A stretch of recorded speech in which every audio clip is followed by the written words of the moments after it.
Presents দেশ বিদেশ। নমস্কার, আপনারা দেখছেন ঈশান বাংলা দেশ বিদেশ পরিক্রমা। আপনাদের সঙ্গে রয়েছি আমি সিদ্ধার্থ। প্রথমে দেখে নেব টপ পয়েন্টস। বিয়ে না হওয়ায় মহারাষ্ট্রের জলগাঁওয়ে আত্মহত্যার হিড়িক। বিদেশে চাকরির প্রলোভনে মায়ানমারে বন্দী ভারতীয় যুবকরা। কেন্দ্রের আশ্বাসের পরেও সিজেপির আন্দোলন ও বিভিন্ন রাজ্যের সিদ্ধান্ত।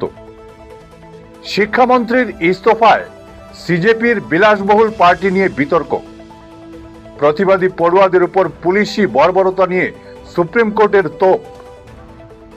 দিল্লিতে সংসদ অভিযানের সিসিটিভি ফুটেজ খতিয়ে দেখে চিহ্নিত দুষ্কৃতীরা। শুরু করছি বিস্তারিত। মহারাষ্ট্রের জলগাঁও জেলায় চলতি বছরের প্রথম 6 মাসে শুধু বিয়ে না হওয়া বা বিয়ের কথা ভেঙে যাওয়ার কারণে 29 জন যুবক আত্মহত্যা করেছেন। পুলিশি রিপোর্ট অনুযায়ী 1 জানুয়ারি থেকে 30 জুনের মধ্যে জেলাটিতে মোট 431 জন আত্মহত্যার ঘটনা ঘটেছে।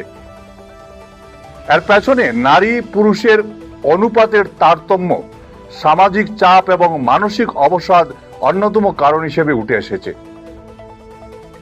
সিঙ্গাপুরে আইটি চাকরির লোভ দেখিয়ে অন্ধ্রপ্রদেশ ও তেলেঙ্গানার প্রায় 100 জন যুবককে মায়ানমারে আটকে রেখে সাইবার জালিয়াতি দিয়ে বাধ্য করা হচ্ছে।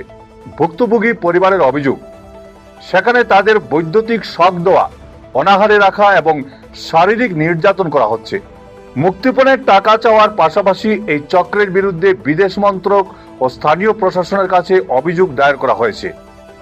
নিট প্রশ্ন ফাঁস মামলার প্রতিবাদে আন্দোলনরত ককরোচ জনতা পার্টির সঙ্গে বৈঠকের পর কেন্দ্র মামলা প্রত্যাহারের আশ্বাস দিলেও তা বাস্তবায়িত না হওয়ায় ফের আন্দোলনের হুঁশিয়ারি দিয়েছে ককরোচ জনতা পার্টি।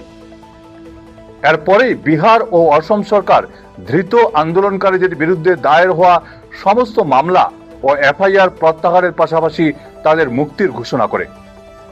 তবে দিল্লি পুলিশ জানিয়েছে, বিক্ষোভের আড়ালে ভাঙচুর ও হামলায় জড়িত অপরাধ রেকর্ড থাকা প্রায় 2873 জনকে চিহ্নিত করা হয়েছে।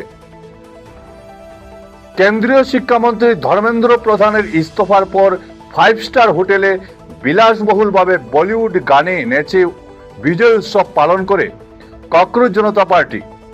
আর এই ঘটনার ভিডিও সোশ্যাল মিডিয়ায় ভাইরাল হতেই সুপ্রিম কোর্টের প্রবীণ আইনজীবী মহেশ জেঠমালানি সহ নেটিজনেরা প্রশ্ন তুলেছেন যে এই বিশাল আন্দোলনের খরচ এবং বিলাসবহুল পার্টির অর্থায়নের উৎস আসলে কি।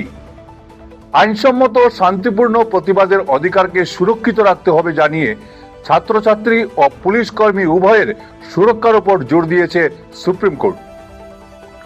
বিক্ষোভ দমনে পুলিশের বল প্রয়োগ এবং বিহারে বিক্ষোভকারীদের বিরুদ্ধে AK-47 ব্যবহারের অভিযোগ নিয়ে প্রধান বিচারপতির বেঞ্চ উদ্বেগ প্রকাশ করেছে।